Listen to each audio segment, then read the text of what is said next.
ജ്യോതിഷ ദർശനത്തിലേക്ക് മാന്യ പ്രേക്ഷകർക്കെല്ലാം തന്നെ സ്വാഗതം. ഇന്ന് ചർച്ച ചെയ്യുന്ന ജ്യോതിഷ ദർശനത്തിൽ മകയിരം നക്ഷത്രത്തെക്കുറിച്ചാണ്. ആ മകയിരം നക്ഷത്രം രണ്ട് കൂറിലുണ്ട്. ഇടവക്കൂറിലും മകയിരം നക്ഷത്രമുണ്ട്, മിഥുനക്കൂറിലുമുണ്ട്. അപ്പോൾ ശരിക്കും നമ്മളിപ്പോൾ ചിലർ പത്രം എടുത്ത് നോക്കുന്ന സമയത്ത് ഈ ചിലർക്ക് ഏത് കൂറിൽപ്പെട്ടതാണ് സ്വന്തം നക്ഷത്രം എന്നറിയില്ല. അപ്പം അത് കൃത്യമായിട്ട് നമുക്ക് മനസ്സിലാക്കാൻ കഴിയുന്ന ഈ നക്ഷത്രം, മകയിരം നക്ഷത്രം, കാർത്തികയും രോഹിണിയും മകയിരവും ഇടവക്കൂറിലുമുണ്ട്, മിഥുനക്കൂറിലും മകയിരം നക്ഷത്രമുണ്ട്. ഈ രണ്ട് കൂറിൽപ്പെട്ടവരാണ് ഈ നക്ഷത്രക്കാർ. അതുപോലെ തന്നെ ദേവത ചന്ദ്രനാണ്. ഇപ്പം ചന്ദ്രനെ കൊണ്ട് ദേവത എന്ന് പറയുമ്പോഴത്തേക്കും ചന്ദ്രനെ കൊണ്ട് ഏതൊക്കെ ദേവതമാരെ ചിന്തിക്കാം. അന്നപൂർണേശ്വരി, ലക്ഷ്മി, യഷിർവ, ഭൃഗുനന്ദനം ശുക്രനെ കൊണ്ട് പറയുന്നു. ചന്ദ്രനെ കൊണ്ട് ചിന്തിക്കുന്ന സമയത്ത് ദുർഗാ ശീതകരോ ബലിസ വിബലക്കാളി സേവാബല പ്രശ്നമാർഗത്തിൽ പറഞ്ഞിരിക്കുക. ദുർഗാ ശീതകരോ, ശീതകരൻ എന്ന് പറഞ്ഞു കഴിഞ്ഞാൽ ചന്ദ്രൻ എന്നാണ് അർത്ഥം. ആ വെളുത്ത പക്ഷത്തിലെ ചന്ദ്രനെ കൊണ്ട് ദുർഗയും കറുത്ത പക്ഷത്തിലെ ചന്ദ്രനെ കൊണ്ട് ഭദ്രകാളിയും ചിന്തിക്കണമെന്നാണ്. ചന്ദ്രൻ വേറെ ചില രാശികളിൽ നിന്ന് കഴിഞ്ഞാൽ മറ്റു ചില ദേവതാ സ്വരൂപങ്ങളെ കുറിച്ച് പറയുന്നുണ്ട്. പൊതുവേ ചന്ദ്രനാണ് ദേവത. അപ്പം ചന്ദ്രനുമായി ബന്ധപ്പെട്ടിട്ടുള്ള ദുർഗയെ ഭജിക്കാം, മകയിര നക്ഷത്രക്കാർക്ക് ഭദ്രകാളിയെ ഭജിക്കാം. ഇവർ രണ്ടുപേരെയും തന്നെ മാത്രം വേണമെന്നില്ല. ജാതകത്തിൽ ചില ഗ്രഹങ്ങൾ നീചമായിട്ടോ രശ്മി ഇല്ല എന്നാൽ ആ ദേവതയ്ക്ക്, അല്ലെങ്കിൽ ചില ദോഷസ്ഥാനങ്ങളിൽ ഗ്രഹങ്ങൾ എന്നാൽ ആ ദേവതയ്ക്ക് പറഞ്ഞിട്ടുള്ള, ആ ഗ്രഹത്തിന് പറഞ്ഞിട്ടുള്ള ദേവത ആരാണോ അവരെയും നമുക്ക് ഭജിക്കാം. എന്തായാലും ഈ മകയിര നക്ഷത്രം ഒരു നല്ല നക്ഷത്രമാണ്, ദൈവഗണമാണ്, ദൈവികമായ കർമ്മങ്ങൾക്കെല്ലാം. ഇപ്പം നമ്മൾ പറയാറുണ്ട്, ചില സൽക്കർമ്മങ്ങളൊക്കെ തുടങ്ങാൻ നേരം ചില നക്ഷത്രങ്ങൾ നമ്മൾ നോക്കുമല്ലോ. ഇന്ന നാൾ കൊള്ളാമോ, ഒരു കൊടുക്കൽ വാങ്ങാൻ, അല്ലെങ്കിൽ ഒരു കട ഉദ്ഘാടനം ചെയ്യുന്ന സമയത്ത് ആദ്യം കൈനീട്ടം സ്വീകരിക്കാൻ, അല്ലെങ്കിൽ ഒരു വിവാഹത്തിന്, അല്ല അങ്ങനെയൊക്കെയുള്ള പല കാര്യങ്ങൾക്കും നമ്മൾ നോക്കുമ്പോൾ ഉത്തമമായ നക്ഷത്രങ്ങളുടെ ഗണത്തിൽപ്പെടുന്നതാണ് ദൈവിക നക്ഷത്രമാണ്, ദൈവഗണമാണ് മകയിര നക്ഷത്രം.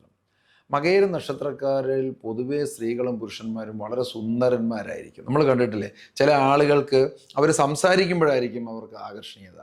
ചില ആളുകൾക്ക് സംബന്ധിച്ചാൽ അവർ നമ്മുടെ അടുത്ത് വന്ന് നിന്നാൽ അവരുടെ പെരുമാറ്റത്തിലായിരിക്കും നമുക്ക് ആകർഷണീയത. ചിലർക്ക് അങ്ങനെയല്ല, രൂപസൗന്ദര്യം തന്നെ. അങ്ങനെ നമ്മുടെ അടുത്ത് വന്ന് നിന്നാൽ നമുക്ക് പെട്ടെന്ന് നമ്മുടെ നടീനടന്മാർ, ഇപ്പം മമ്മൂട്ടി, അതുപോലെ തന്നെ മോഹൻലാൽ, പിന്നെ നമ്മുടെ ശ്രീവിദ്യാമ്മ, ഇതുപോലൊക്കെയുള്ള ഇപ്പം ഇവരെല്ലാം മകയിരം ആളുകാരാണ് എന്നല്ല പറയുന്നത്. ഇതുപോലെ സൗന്ദര്യം കൊണ്ട്, ശരീര സൗന്ദര്യം കൊണ്ട് നമ്മളെ ആകർഷിക്കുന്നവർ. എന്നാൽ ഇവരുടെ ഈ സൗന്ദര്യ ബോധം, ഇവർക്ക് സുന്ദരന്മാരാണ്, സുന്ദരികളാണെന്നുള്ള ഈ അമിതമായ സൗന്ദര്യബോധം ഇവരെ ചില ആപത്തുകളിലും കൊണ്ടുവന്ന് ചാടിക്കും. ഈ നക്ഷത്രക്കാർക്ക് അങ്ങനെ ഒരു കുഴപ്പം കൂടെയുണ്ട്. ഈ അമിത സൗന്ദര്യം, excess of anything is bad എന്നാണ്. അപ്പം സൗന്ദര്യം കൂടിയാലും കുഴപ്പമാണ്, പണം കൂടിയാലും കുഴപ്പമാണ്, ആരോഗ്യം കൂടിയാലും കുഴപ്പമാണെന്ന് പറയുന്ന പോലെ ഇത് മൂന്നും കൂടിയാൽ കുഴപ്പമുണ്ടാകുന്ന നാളാണ് മകയിരം. അപ്പം മകയിര നക്ഷത്രം പക്ഷേ നല്ല ഒരു നക്ഷത്രമാണ്. ചൊവ്വാദശയിലാണ് ജനിക്കുന്നത് മകയിരം നാളുകാർ. ചൊവ്വാദശ അല്പസമയത്തേക്കേ കാണുകയുള്ളൂ. 3.5 വയസ്സ് വരെയൊക്കെ നമുക്ക് വേണേൽ കണക്ക് കൂട്ടാം. കൃത്യമല്ല, അത് ജാതകത്തിലെ ജന്മസമയം വെച്ചിട്ടാണ് ദശാകാലം, ജന്മശിഷ്ടം എത്ര ഉണ്ട് എന്നൊക്കെ നമ്മൾ മനസ്സിലാക്കുന്നത്. എന്തായാലും ഈ ചൊവ്വാദശയിലാണ് ഇവരുടെ ജനനം. ആ ഒരു 3.5 വയസ്സ് വരെ ക്ലേശങ്ങൾ, ശാരീരികമായ സ്കിൻ സംബന്ധമായിരിക്കുന്ന അലർജികളോ ത്വക്ക് രോഗങ്ങളോ കാര്യങ്ങളോ ഒക്കെ ഉണ്ടാകാം. എന്നാൽ കൃത്യനിഷ്ഠ പാലിക്കാനായിട്ട്, അതിപ്പോൾ ചിലർക്കൊരു കാര്യമുണ്ട്, ഒരാൾക്ക് നന്മ ചെയ്യാനാണെങ്കിലും ഒരാളെ ദ്രോഹിക്കാനാണെങ്കിലും വളരെ കൃത്യമായി ചെയ്യുന്ന ആളുകളുണ്ട്. അപ്പോൾ കൃത്യനിഷ്ഠ പാലിക്കുന്ന പ്രകൃതക്കാരായിരിക്കും. ചില കണ്ടിട്ടില്ലേ, നമ്മുടെ അധ്യാപകരിലാണെങ്കിലും ചില രാഷ്ട്രീയ നേതാക്കന്മാരിലാണെങ്കിലും ചില മാതൃകാ പുരുഷന്മാർ, ഇപ്പോൾ ചില സന്യാസ മേഖലയിലാണെങ്കിലും ഒക്കെ തന്നെ, നമ്മുടെ വീട്ടിലാണെങ്കിലും ഒക്കെ കൃത്യനിഷ്ഠ പാലിക്കുന്ന ആളുകളുണ്ട്. എഴുന്നേൽക്കുന്നതിന്, അവർ ആഹാരം കഴിക്കുന്നതിന്, അവരുടെ ദിനചര്യകൾക്ക്, ആരോടെങ്കിലും എന്തെങ്കിലും കാര്യം പറഞ്ഞാലൊക്കെ തന്നെ ആ ഇടപാടുകളിൽ കൃത്യനിഷ്ഠ. പക്ഷേ വേറൊരു കുഴപ്പമുള്ളത്, സ്ഥിരോത്സാഹം കാണിക്കത്തില്ല. 10 ദിവസം ഒരു കാര്യത്തിൻ്റെ പുറകിന് പോയി കഴിഞ്ഞാൽ 11ാം ദിവസം അത് താത്തു വെച്ചിട്ട് അടുത്ത കാര്യത്തിന് പോകും. ആ മടി, തൊഴിലിലാണെങ്കിലും ജീവിതത്തിലാണെങ്കിലും ഒരു സ്ഥിരത അല്ലെങ്കിൽ ഒരു സ്ഥിരോത്സാഹം കാണിക്കത്തില്ല.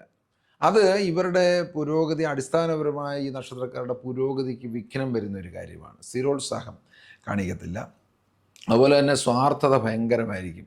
ഇന്നിപ്പോൾ നമ്മൾ നോക്കിക്കഴിഞ്ഞാൽ കാണാം, ചില ആളുകൾ കൊല്ലുന്നു, ചില ആളുകൾ പിടിച്ചു പറിക്കുന്നു, ചില ആളുകൾ മത്സരം കാണിക്കും. ഇതൊക്കെ എന്തിനാണെന്ന് ചോദിച്ചു കഴിഞ്ഞാൽ അവരുടേതായിരിക്കുന്ന ഒരു ആധിപത്യം. ഇപ്പം മനുഷ്യൻ്റെ മേലെ ആധിപത്യം അർപ്പിക്കുന്നവരെ രാഷ്ട്രീയ പാർട്ടികൾ തമ്മിൽ അതീശത്വത്തിന് വേണ്ടി പിന്നെ മത്സരിക്കുന്നു, ദേശങ്ങളിൽ നിന്ന് മത്സരിക്കുന്നു. ഇതെല്ലാം ഈ അതീശത്വം, അങ്ങനെ ഈ അതീശത്വം എന്ന് പറയുന്ന സ്വാർത്ഥതയാണ് അതിൻ്റെ പ്രധാന കാരണം. ഇവിടെ സ്വാർത്ഥത വളരെ കൂടുതലുള്ള ഒരു നക്ഷത്രമാണ്. ഇപ്പോൾ നമ്മൾ പറയല്ലോ, ചില ദാമ്പത്യ ബന്ധങ്ങളിൽ തകരാറുകൾ വരുന്ന നക്ഷത്രങ്ങളിൽ കൂടുതൽ അത് ആണിൻ്റെയും പെണ്ണിൻ്റെയും എടുത്ത് നോക്കിക്കഴിഞ്ഞ് കഴിഞ്ഞാൽ ഇവർക്ക് ഈ എന്താ പറയേണ്ട ഒരു സെൽഫിഷ് മെൻറ്റാലിറ്റി വളരെ കൂടുതലായിരിക്കും. അതുപോലെ തന്നെ കമ്മിറ്റ്മെൻറ്റും വളരെ കൂടുതലായിരിക്കും. പിന്നെ അനാവശ്യമായിരിക്കുന്ന കൂട്ടുകെട്ടുകൾ, സാമ്പത്തികം, അനാവശ്യമായ കാര്യങ്ങൾ, ആർഭാടങ്ങൾ കാണിക്കുന്നതിന് വേണ്ടി, അല്ലെങ്കിൽ പിന്നെ സൗന്ദര്യ സ്ത്രീകളിലാണെങ്കിൽ സൗന്ദര്യ വർത്തക വസ്തുക്കൾ വാങ്ങിക്കുന്നതിന്, ആഭരണങ്ങൾ വാങ്ങിക്കുന്നതിന്, വസ്ത്രം വാങ്ങിക്കുന്നതിനൊക്കെ തന്നെ ധാരാളം പണം, ആ പണത്തിൻ്റെ മൂല്യത്തെക്കുറിച്ച് മനസ്സിലാക്കാതെ പണമുള്ള സമയത്ത് ഒരുപാട് ദുർവ്യയം ചെയ്യുകയും പിന്നീട് സാമ്പത്തികത്തിന് വേണ്ടി ദാരിദ്ര്യം അനുഭവിക്കുകയും ചെയ്യുന്ന ചില പ്രകൃതക്കാർ ഈ നക്ഷത്രത്തിൽപ്പെട്ടവരുണ്ട്. അതുകൊണ്ട് അവർ വളരെയധികം ശ്രദ്ധിച്ച്, പിന്നെ പുരുഷന്മാരാണെങ്കിൽ സ്ത്രീ വിഷയങ്ങളിൽ പെട്ടെന്ന് പെടാനുള്ള സാധ്യത, സ്ത്രീകളാണെങ്കിൽ ശരി പുരുഷന്മാരിൽ ആകർഷകരാകാനും അങ്ങനെയൊക്കെ തന്നെ ചില വേണ്ടാത്ത കാര്യങ്ങളിലേക്കൊക്കെ പ്രചോദിപ്പിക്കാൻ. പിന്നെ മാംസഭക്ഷണത്തോട് വളരെ പ്രിയത്വമുള്ളവരായിരിക്കും. എന്നാൽ സാത്വികമായിരിക്കുന്ന കാര്യങ്ങൾ, സാത്വികമായ വൃത്തികൾ, ദേവാലയ വൃത്തികൾ, അതുപോലെ തന്നെ ക്ഷേത്ര സംബന്ധമായിരിക്കുന്നത് അല്ലാതെ ഭക്തിപരമായി ആശ്രമങ്ങൾ, അനുഷ്ഠാനങ്ങൾ, അതുപോലെയൊക്കെയുള്ള കാര്യങ്ങളിൽ പെടുന്നവരും അത്തരം കാര്യങ്ങളിലൊക്കെ നേതൃത്വം കൊടുക്കുന്നവരും മകയിരം നക്ഷത്രത്തിൽപ്പെട്ടവരാണ്. ഈ നക്ഷത്രത്തിൽപ്പെട്ടവർ വൈഡൂര്യം ആണ് അവരുടെ ഭാഗ്യരത്നം. അതുപോലെ തന്നെ ചുവന്ന വസ്ത്രം, മഞ്ഞ വസ്ത്രം ഒക്കെ തന്നെ ഈ നക്ഷത്രക്കാരുടെ ഭാഗ്യ നിറങ്ങളാണ്. പിന്നെ മകയിര നക്ഷത്രക്കാരെ ഞാൻ തുടക്കത്തിൽ തന്നെ പറഞ്ഞല്ലോ, ദേവീ ഭജനം. ഇവർക്ക് ഇപ്പോൾ ഇടവക്കൂറിൽപ്പെട്ടവർക്കാണെങ്കിലും മിഥുനക്കൂറിൽപ്പെട്ടവർക്കാണെങ്കിലും നല്ല സമയമാണ്. പൊതുവെ ഈ 2026 ആ ഒരു സമയം കൂടുതലായിട്ടും നമ്മൾ നവഗ്രഹ പൂജ ഇവർക്ക് നടത്തുന്നത് ഏറ്റവും നന്നായിരിക്കും. അതുപോലെ തന്നെ വിഷ്ണു ക്ഷേത്രങ്ങളിൽ ദർശനം നടത്തുന്നതും മാല ചാർത്തുന്നതും പുഷ്പാഞ്ജലി കഴിപ്പിക്കുന്നതൊക്കെ ഈ നക്ഷത്രക്കാരനെ അഭിവൃദ്ധിക്ക് നല്ലതായിരിക്കും. പൊതുവേ ഈ നക്ഷത്രം വളരെ ദോഷങ്ങൾ കുറച്ചും ഗുണാനുഭവങ്ങൾ കൂടുതലും തരുന്ന ഒരു നക്ഷത്രം തന്നെയാണ്. കൂടുതൽ വാർത്തകളും വിശേഷങ്ങളും നേരിട്ട് ലഭിക്കാൻ ജനങ്ങളിൽ നിന്ന് ജനങ്ങളിലേക്ക് ജനഭൂമി ന്യൂസ് സബ്സ്ക്രൈബ് ചെയ്യൂ. ബെൽ ബട്ടൺ അമർത്താനും മറക്കരുത്.